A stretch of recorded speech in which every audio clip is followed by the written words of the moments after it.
everyone! Today I am finally doing a Yonsei Q&A video. I know that in the comments a lot of people have asked me to do a Yonsei Q&A, and especially in my Yonsei move-in vlog there were several questions, so I took a lot of questions from that video, pasted them onto a doc so I have all the questions. I know that this is very delayed. I'm already moved into my new UCLA apartment, but I finally am just sitting down and making this video. Let's get started. Brief overview, I went to Yonsei this summer for 6 weeks, the Yonsei International Summer School program. So I don't actually go to Yonsei year-round, it was just an exchange program. I currently go to UCLA, I am a junior now. And yeah, so I'll just be answering questions about Yonsei. And I know since I wasn't there for that long, and I was there especially for the summer program, some people have different experiences, but I'll just be talking on like the summer school experience. So question 1 is, can you make a detailed video on the application process or how you started to study abroad in Korea? So since I go to UCLA, there's something called UCEAP, so UC Exchange Abroad Program. So I applied through the UCEAP website. You choose the school you want to go to and then you do your little application. But then also I realized I had submitted that in January and I was like, when am I getting my acceptance? And I realized that I also had to go to the Yonsei portal, like the official Yonsei application website, and also apply. So it's like you do 2 applications, but the application is very easy. You don't have to write any essays. You just input your grades. I think for Yonsei summer you need a 2.0 GPA. So yeah, it was pretty simple, but I think you can apply starting in November for if you go to a UC.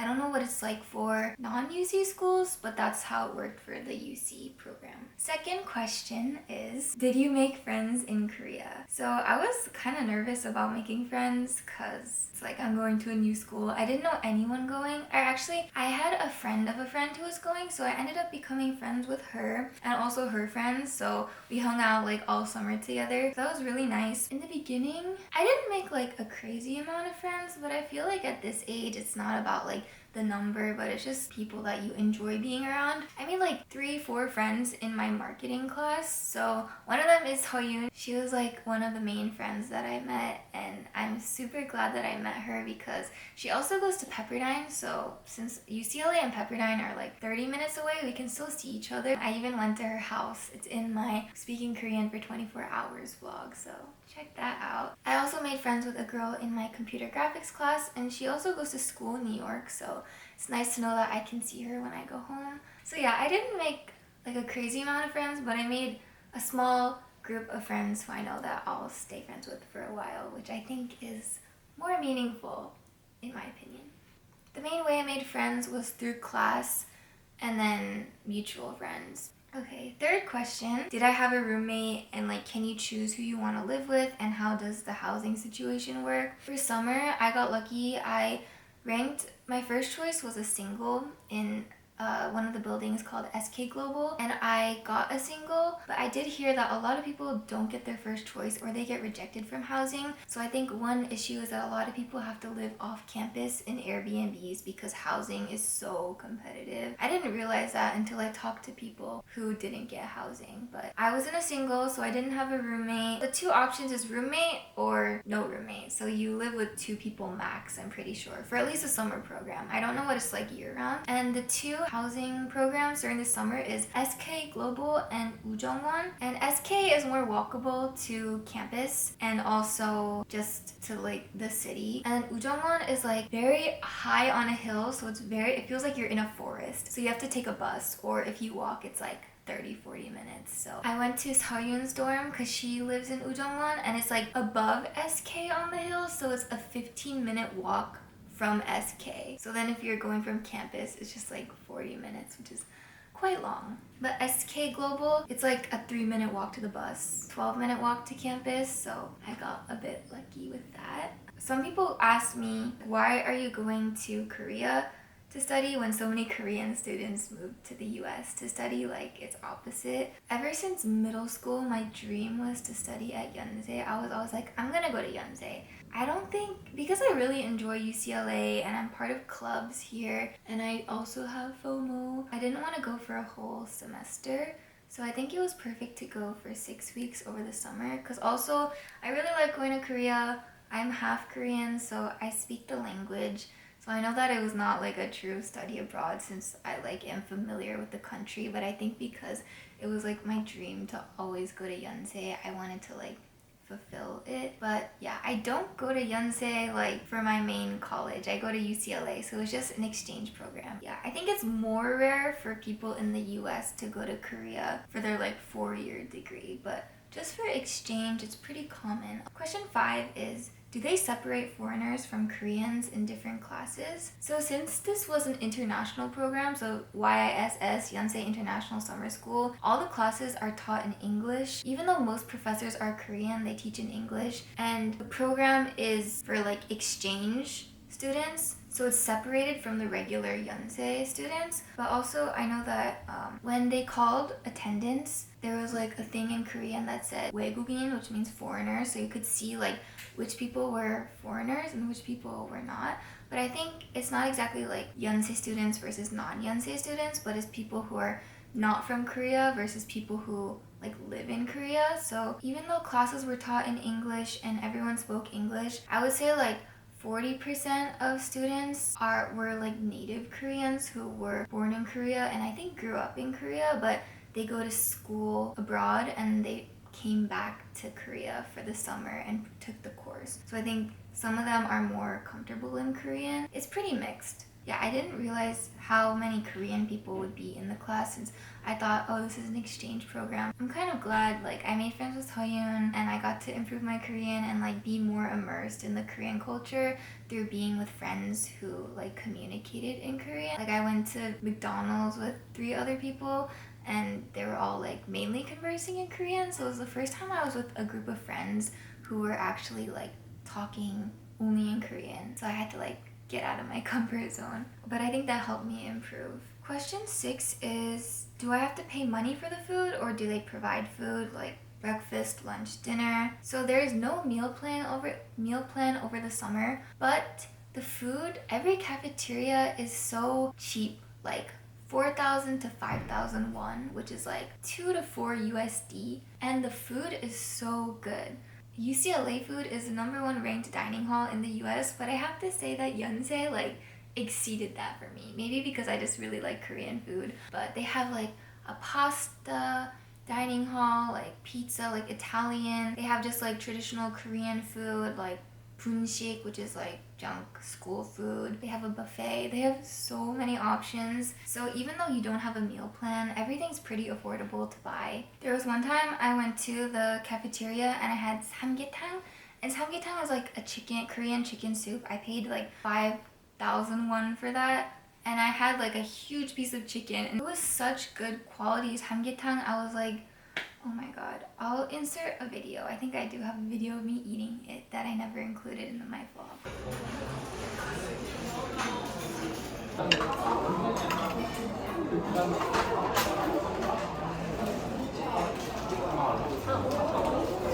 This is like so good. Oh my god. Next question is, are the classes easy or hard?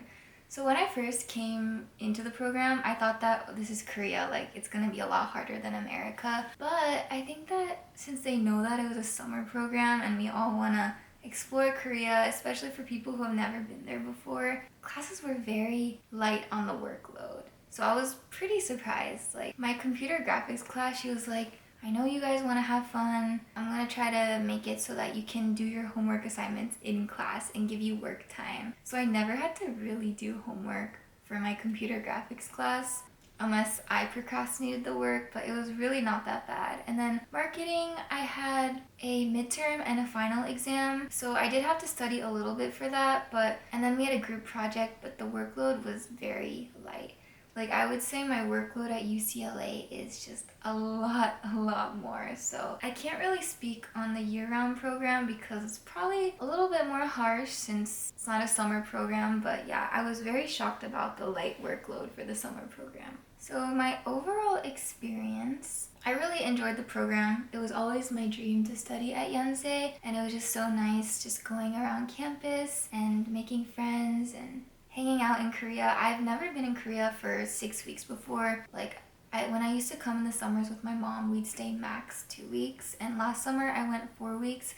So I'm super grateful to be able to go to Korea in the summers, but I think it was even more special being here for such a long amount of time and almost like immersing myself, experiencing what it would be like to actually live in Korea, at least as a student. I also got to practice my Korean more, so I hope that I improved in that area. I also took like the bus, the subway. I navigated like my whole way around the city, so now I'm familiar with like what trains to take, which buses to take. Super easy to get around. I think also, especially because I had a single dorm, I learned a lot about independence and just doing a lot of things on my own, especially like the first 2 weeks when I didn't have a lot of friends.